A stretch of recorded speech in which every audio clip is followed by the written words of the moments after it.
I think it's fair to say that Murphy is officially buried. On this episode of SmackDown, we got something that I hate about wrestling the most, and that is stuff not making any damn sense. Did you forget about Aaliyah Murphy? I guess none of that stuff mattered. In general, this episode wasn't bad, but really weird. I mean, Bryan is a great promo and all, he's a super lovely vegan dude, but my man said this. Attitude Era versus the Thunderdome. Attitude Era versus Thunderdome.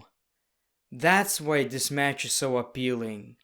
Thunderdome Era. First of all, in my opinion, Edge is more of a Ruthless Aggression Era guy, but it seems like Roman Reigns is a Thunderdome Era guy.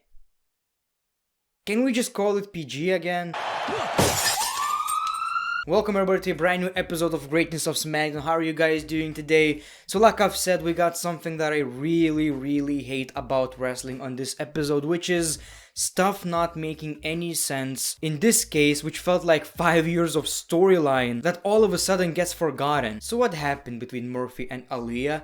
Why is he a heel all of a sudden again? I hate when that happens. How can you look at Murphy, look at his matches, and be like, you know what, we have nothing to do with that guy, so yeah, he's gonna be a heel again, he's gonna basically embarrass himself in front of Seth Rollins, try to be his lackey again, oh, and he's gonna lose again. I mean, it's not all bad, we're gonna give him back shorts. That kind of stuff really pisses me off in wrestling. The show kicks off with Michael Cole introducing us to Daniel Bryan. He said Daniel Bryan beat 2 Hall of Famers at WrestleMania 30. Last time I've checked, Randy Orton is not a Hall of Famer. Am I missing something? Anyway, we see Daniel Bryan, and Daniel Bryan says when he lost against Roman Reigns at Elimination Chamber, he disappointed himself. He felt like an absolute failure. Daniel Bryan also believes that he should be in the main event of WrestleMania, so to achieve that, he needs to beat Roman Reigns at Fastlane. It was actually a pretty long promo, but I remember Michael Cole asking Daniel Bryan, why don't you want to be in a tag team match at Fastlane? Why do you want to have a championship match?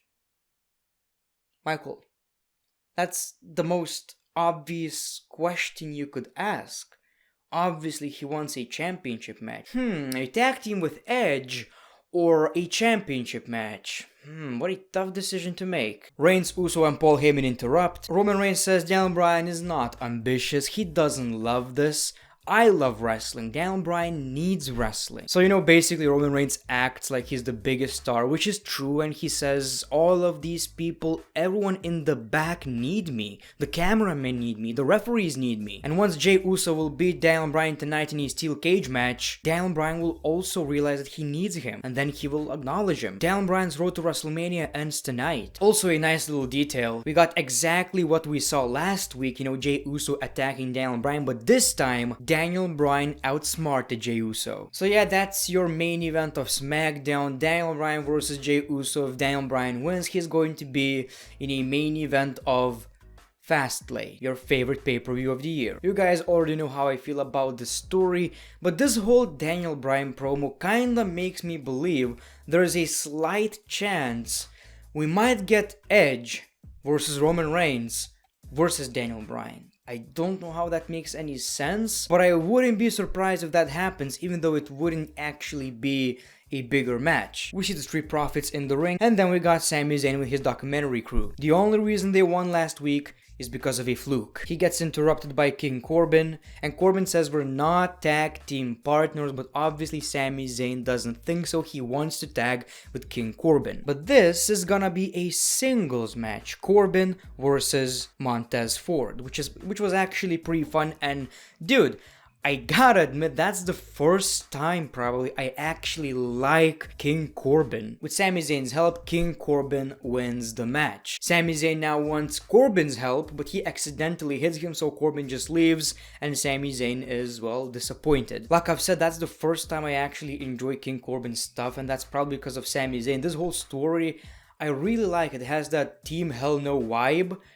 King Corbin is Kane, and Sami Zayn is Daniel Bryan, except both are heels. So then we saw Sami Zayn versus Angelo Dawkins. Of course, we saw the crew, and during that match, Montez was talking to the documentary crew. Sami Zayn got distracted, and Angelo Dawkins won the match. After the match, he started beating his cameraman. Sami Zayn is going insane. Every week, he's crazier and crazier, and I absolutely love it. Like I've said, I like this tag team. Hopefully, they're gonna stay as a tag team. And it's one of these tag teams that I see actually becoming a babyface tag team after a while, but not right now. It does need to happen. Make sure they win the tag team championships, but they still don't get along. Carmella fires Reginald and shatters the bottle of champagne. All my man Reggie wants to do is smash Shasha. That's all he wants to do. He's actually, Reginald, look people, Reginald loves Sasha Banks so much, he actually enjoys the fake laugh. It's music to his ears. Then we saw Dominic Mysterio versus Chad Gable. It was actually refreshing to see Chad Gable in singles action. My man got a new theme song, and this was actually pretty fun to watch. So Dominic Mysterio actually wins the match with a roll-up. Ray stops Otis from attacking, sends him into the edge of the announce table, and hits the camera. Anyway, Mysterio's came out on top. So like I've said many times before, Chad Gable needs to be a singles competitor. Seth Rollins is talking about Cesaro, and he gets interrupted by Murphy. Murphy wants to help all of a sudden, and Seth Rollins says, "Get out of my face." This really pissed me off. All of a sudden, this whole year-long storyline doesn't matter at all anymore. At all. It's almost as if it never happened. This really sucks. This whole change of heart in Murphy was fake. All of this was so unnecessary. We saw Shayna Baszler versus Bianca Belair, in which Bianca Belair won the match. We saw Reginald gets dropped, so you get the point. I actually wanted to see Bianca Belair versus Sasha Banks as one of the main events of WrestleMania. Not so much anymore. I've realized this story really sucks. I'm better. No, I'm better. I'm better. No, I'm better. I'm the EST. No, you're not. I'm the EST of WWE. You're not. Ha ha ha ha ha. Girl, I'm the EST. No, you're not. That's it. I've summarized the story. We saw Murphy versus Cesaro, which was fun to watch. Murphy is just amazing in the ring. One of my favorite people to watch. Cesaro as well. But like I've said, it really pissed me off. We saw Seth Rollins watching the match, and of course, Cesaro won the match. Not only did he win the match, he won the match with a sharpshooter. Of course, Murphy tapped out, and this really pisses me off. Like I've said, why would you even put Murphy in that situation? You could replace that guy with anyone right here, and it would achieve the same. Except now you just buried the guy. You made him look stupid. Nia Jax says, Reginald is kinda cute. My man Reggie. Just an absolute Casanova. Reggie is. I'll warn you. Reggie has a fake laugh fetish, so if you can pull that off, you're good. I'll warn you again. That match, UFC match, MMA fight, the Great One versus Nia Jax, the offer is still on the table. Let's do it, Nia. Let's settle this once and for all. One day it needs to happen, and we both know that. This beef cannot continue like this. We need to settle this. 1 versus 1. And it's not gonna be a wrestling match, it needs to be an MMA fight. Come at me, Nia! Apollo Crews is going all in with that gimmick, and he was actually speaking the whole time with a Nigerian accent. And even though it was a good promo, he didn't really say anything different than he said last week. The whole point of this promo was, he's gonna be himself now, and that's the way he actually talks.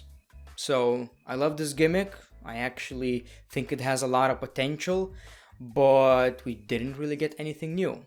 Wasn't bad though. Now that was pointless. We got ding ding hello, and Bailey was reading compliments about the show, and then she saw someone criticizing the show and she got mad, and that was it. Okay, fine. And of course in the main event we got steel cage match, Daniel Bryan versus Jey Uso. If Daniel Bryan wins, he's going to be in the main event of Fastlane against Roman Reigns for the Universal Championship. So the match was good, obviously. Roman Reigns was watching the match with Paul Heyman, and the finish of the match was actually pretty cool. So we got this top rope move straight into the yes lock. Jey Uso taps out because rope breaks don't matter in steel cage matches, and Roman Reigns just looks disappointed. disappointed. And the show ends with Bryan celebrating his victory. So that's good. It was obvious we're getting this match, but like I've said, this rivalry needed to happen after WrestleMania because it really has a lot more potential than just a filler storyline before WrestleMania. But that's just my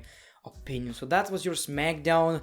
I wouldn't say necessarily a bad show, but a lot of stuff just didn't make sense, and this whole Murphy situation really pisses me off. Thank you for watching the video, the great one. Peace, love, and hugs. It's been a pleasure.